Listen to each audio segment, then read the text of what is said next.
No more. Rồi lên đơn đi ạ. Ngô, cho xong rồi. Lên này lên mua gu ngoài thế này.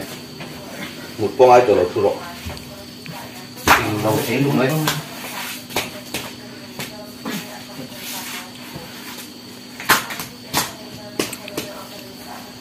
Tên thăm ơn tệ.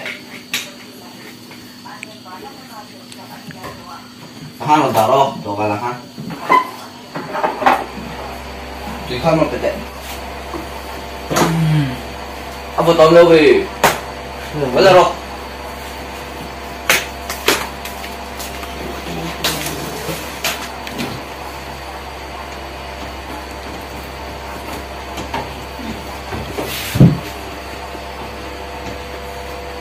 Ray cái thì tùy hạ tahun ya.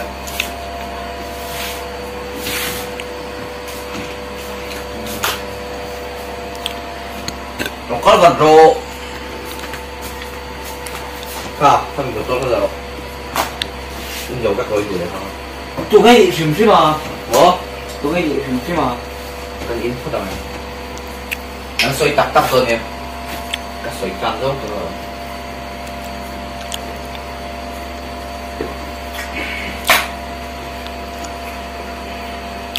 Itu ấy thì hả? Tụi ngay nhiều. Thì mốt. Mình sẽ đầu mốt.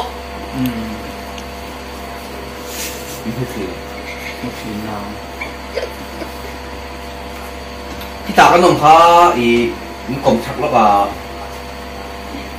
hello I có sự nói cái ông cái yu hi tu cái ha mi kha lần đầu đi mình một chuyện làm lần đầu cấp mình nói đâu chứ imo yo khi tiếng ai building in thuộc sáng cho cái xem car bộ ngã được không khi lại đi kha công quy anh làm gì không biết oh kami kha anh huay kha kan lua lo không biết chú thang mình sẽ tìm nó sẽ cho đâu nhỉ các ba chú ô nó sẽ kiếm ăn ya chuan các hình chú nó sẽ tiêu à nắng tu nghe sao mà hơi bị đắng có mấy lệ xí về nhiều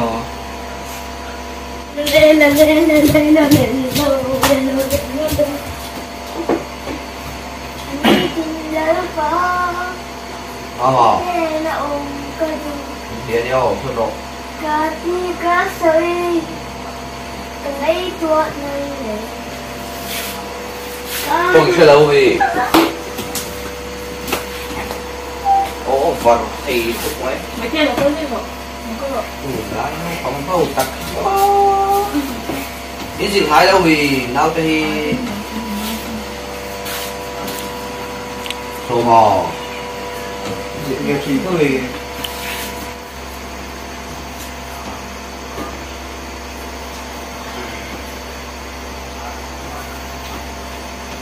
chuyện là cái vụ chính chứ mà À hay cái nó lên về yếu thế. Cái nó phụ về thì nào có mà cái nó lên về gì chứ. Cái nó về tập trung này.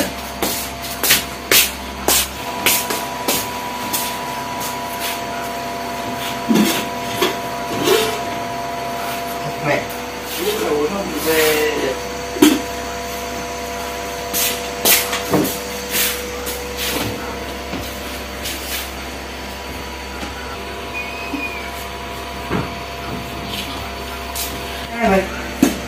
ô, thiên quy liêu lùm mấy chứ mà thiên quy nó lúc đâu anh đi nào này đâu có lùm về mấy giờ lùm quy ngay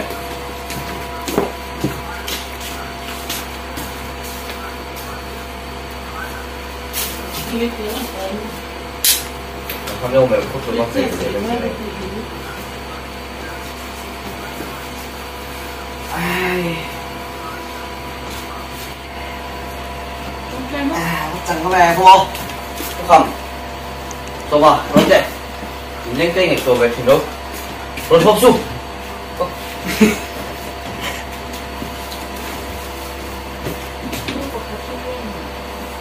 Thằng qua hay tiền hi mình nè à. Anh đi về ha. Cái gì chứ mà. Zebok feel cái một lần. So bị khát so cái này. Không ạ vì Cái này chưa học bốc cả tầm đấy không? wow. Mẹ mẹ. Anh đi toasting này. Một. Toasting này. Tôi sẽ đuôi. Ồ. Cái này là hành động tắmไปcái này chưa học phân nuôi sao? À, chính quy chuyên luận đạo đó rồi. Mẹ tụi tê luận đạo nếu là trong đó con lỗ mì thằng con sa tên này lỗ mì Con lịch nấu tiếng. đồ la sụp là mấy đợt chứ à? Vì sao con nấu cái cân nuôi tên nó tổ bốc xiên. Con là cách chuyển bốc xiên mà đi. Ngân nẹp theo tìm lên cái lão hít ngậy tọa đầu hay. Câu tụ nghề anh mặc thì đối với tôi sẽ nói tốt xí đâu.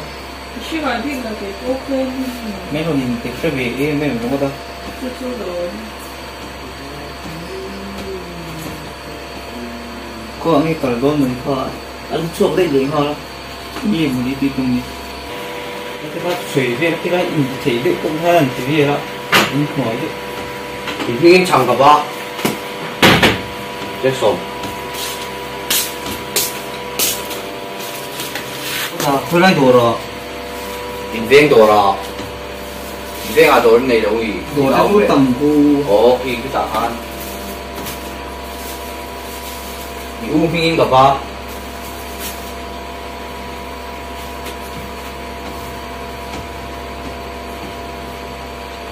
nấu cái này đâu cho mò cái hình chung à hắn là đâu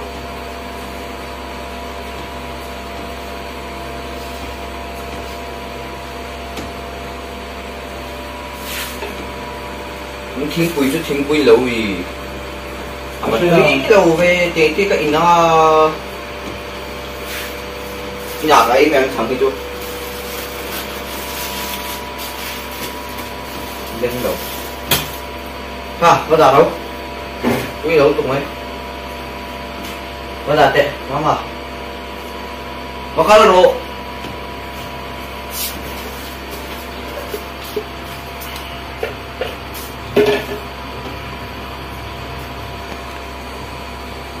buổi sáng vui chưa không chung à bắt đầu đầu tiên theo thu lên này là win chuyện đó sao mà来豆腐那张可以是给我。这听不懂这个拉好多了cái con liên cái bị bán chuột rồi cho nên hồ mấy ngày rồi đã sổ bật nhà là hồ to tốc rồi đi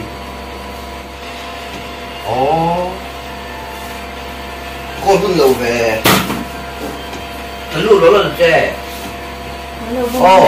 lâu có một việc đi tôi chứ hey ta sổ bật thì bây giờ có làm không thấy liên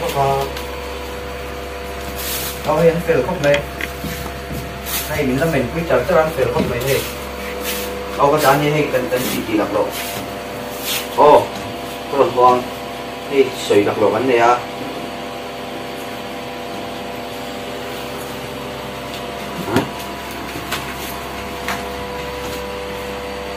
số mò nguyên nồng biết gì hay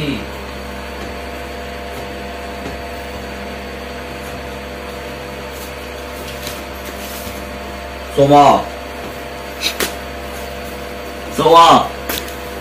không biết không anh lúc tốt mình thì thế này lại anh mua mấy lầu bò cái thì lạc lộ thế cái tiết những một sân lầu những mình quý thế cái tiết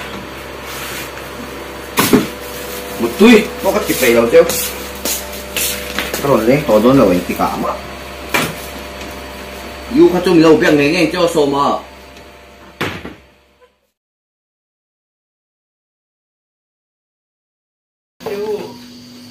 mẹ làm lúc rồi tụi nghe lên thế nghe lên thế à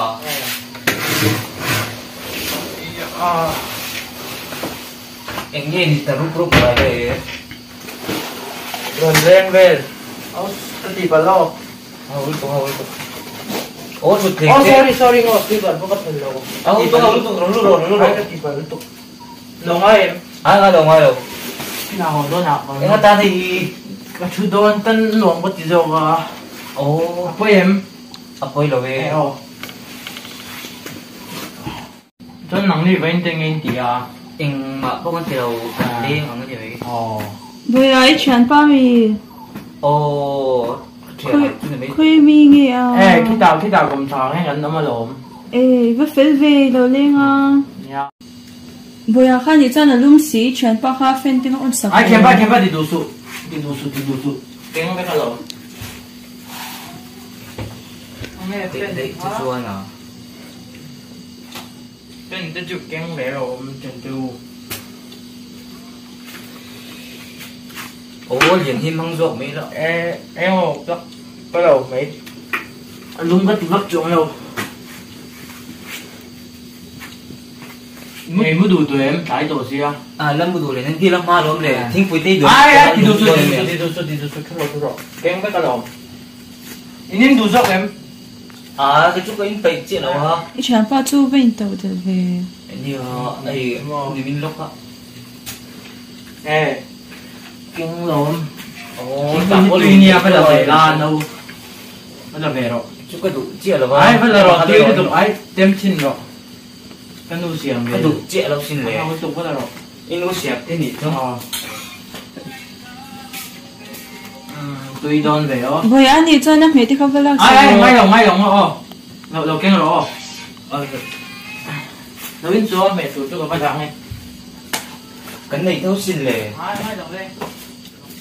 Thằng boy, thằng thổ. Ôi ha. Cái cánh đằng, đúng không? Ivan rồi nhìn kinh kiếm về lệ. Nia, đi chút tiền, đi nia phát triển nào chứ? Nó đám ăn không? Được. Thằng ai ăn không? Vậy iPhone này đã charge cho mình, cái phone thì mình đâu charge sạc về tổ là. Ai đồng. USB bom chỗ. Ngồi rồi, tân đảo đi nghe. Cái chuyện phát chú mặc đẹp, em nghe không toàn chú. Thì hay gặp thôi, tập mang cả, nghe luôn. Hai kiểu lâu xin. Ai cả mang luôn. Bây giờ một đôi về. Thấy đâu con đi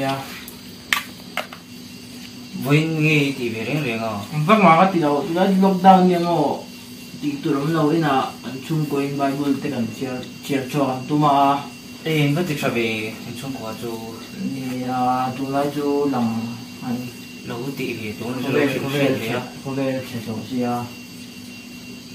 lúc thì ngay đến rồi lâu thì anh có lâu thì tổ luôn dần đi trăng ngon nè mua trái tổ siêu cân hồ này lăng ba luôn ăn ngộ mấy bữa chiều lăng ai cái mình làm lâu thì xếp thì kan hay dầu đúng không hay bị tiền hơn hay quay nè lọc tua rồi mình đâu nha Kha hay ai ha lọc tua rồi lọc tua rồi rồi làm cái này bay bữa chiều chơi về đúng không dia Aku bảo đây là thiệt thì lúc này. Có đầu thiệt bị nó lắm. Mấy đầu.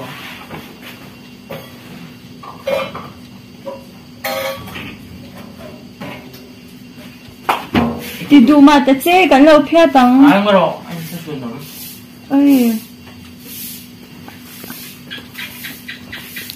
Cái lâu phía tầng đã rồi. Hay cả dấu tổ đôn không? Hay lấy tổ đó. Ang ay daw sim de oh. Doon ay thiệt bị tổ đó bang. Nó thiệt đang là dấu. Sen thế mấy Như tôi mình bị lại. Còn lên xe rồi. Lâu em mà có thì bác anh cho nó do cái cái mà Cái này là lọc lọc. Thì khán đã tổ rồi, cái lâu thì tổ mê. Hay coi nó. Phải chứ mà. Thế ấy tụi rồi.